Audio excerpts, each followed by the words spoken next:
All right, time to install these trail armor skids. These are the HPDE, the plastic skids, on my 850 Sportsman. And let me tell you, man, it is nice to have a winch in the garage. I have this, just this cheap eBay, not eBay, Harbor Freight electric winch that I have mounted above my garage door. And check it out, man, able to get the whole Sportsman pulled up. Piece of cake, ready to get these things installed. All right, a little unboxing. Let's check these bad boys out. All right, look at that, pretty nicely packed. Oh yeah, damn, those are thick. Are these 3/8? They look pretty good though. Nice. All the mounting hardware. With these two big pieces, because that's one big piece, the centerpiece. All right, let's go through all this stuff and check it out. All right, here's all the parts laid out. So that is the center skid. That's the rear, and then this is the front. And here's all the hardware that comes along with it. Pretty nice kit. All of the directions are color. You know, nice color pictures. And it looks like you start by removing the front skid, then you remove the back skid, and you take these factory skids off. So let's get started with that. All right, so here's the first major piece. You have to remove all the factory skids, so you pull all this plastic all the way down. Then you install these two prep brackets, that the new skid plates are gonna mount to. One in the middle here, one down here in the back. You get those all installed. You gotta do a little work with these dust shields on both sides in order to get them to sort of mount securely with the absence of the factory skid plate that provided some mounting positions for this. So that's it. Next step now is to actually install the skids. All right, so this is the next major set of steps. You get the middle skid all mounted up in the center. You get the front skid all mounted up and squared away. They overlap with this lip in the middle, and you get that all kind of straightened up. Then you tighten all that hardware down, and then you can see that it comes with a nice thick piece for the oil filter. You know, what was previously a steel plate. You're supposed to put both the steel plate and the plastic on there. This right now is just the plastic. We'll have to see if the steel plate makes it stick out any further, and if these screws are long enough, we'll have to mess with that a little bit. So that's kind of the next major step. The next bits are going to be to put the rear skid on, the lower portion there, and then over these steps, they kind of have some self-tappers that you run into these holes. So we'll have to mess with that. There's quite a gap.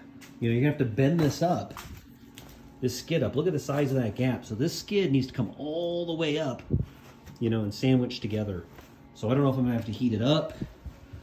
I do have a, you know, nice high quality heat gun, so I can definitely heat and kind of bend some of that. But let me see what the instructions say. All right, so here it is, final product. Everything is all finished up, tightened down. It's all said and done. Pretty nice product. So you get this front skid. Fitment's really good along all the front lines. You get this big middle skid. It goes up around the foot pegs, so it gives you some foot peg protection. Then it's also got this nice oil recess right here. And then I was able to get the plastic oil piece to fit along with the factory metal oil plate. So it's kind of sandwiched in there together. And it's still smooth, you know. I was afraid it was gonna stick out, but it's still nice and smooth. And then you get this bottom skid over here, which is nice. Overall, you know, this is the trailarmor.com product. Overall, I mean, the fitment's really, really good. The only couple problems I had is with the foot pegs. 3 of the foot pegs, the 2 driver side and the rear passenger side, all have the same kind of fitment.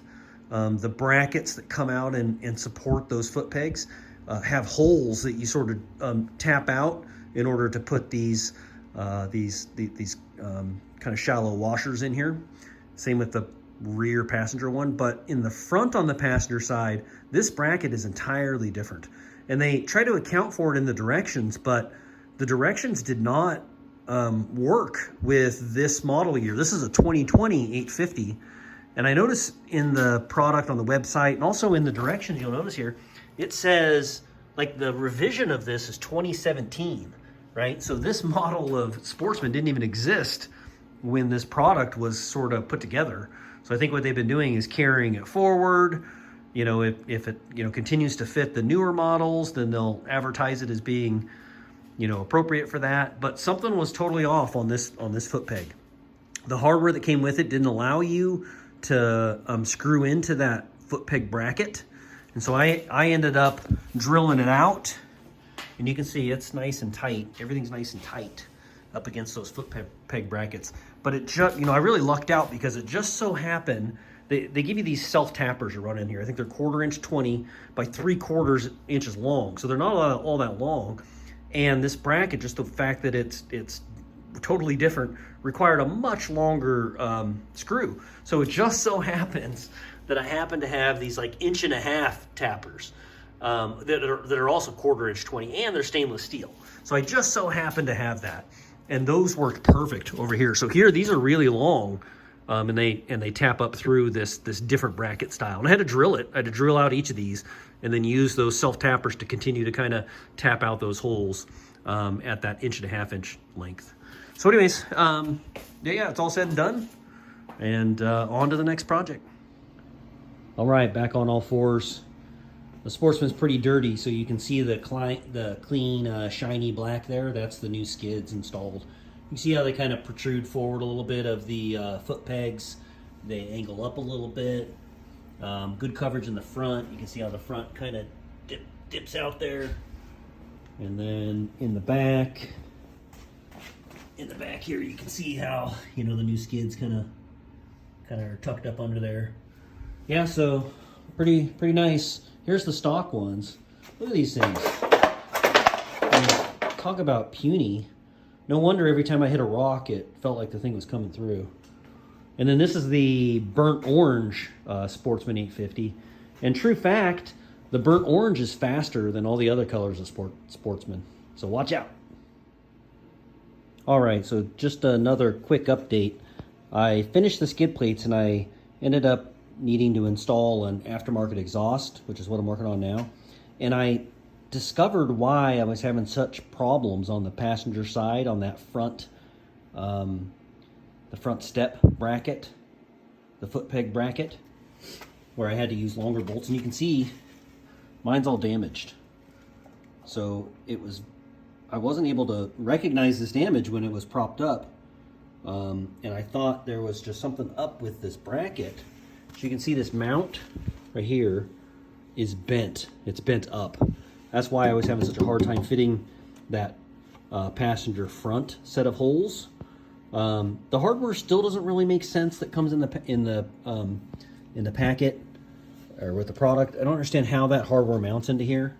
So I'm still not, you know, convinced that the product works, you know, specifically for this 2020 model.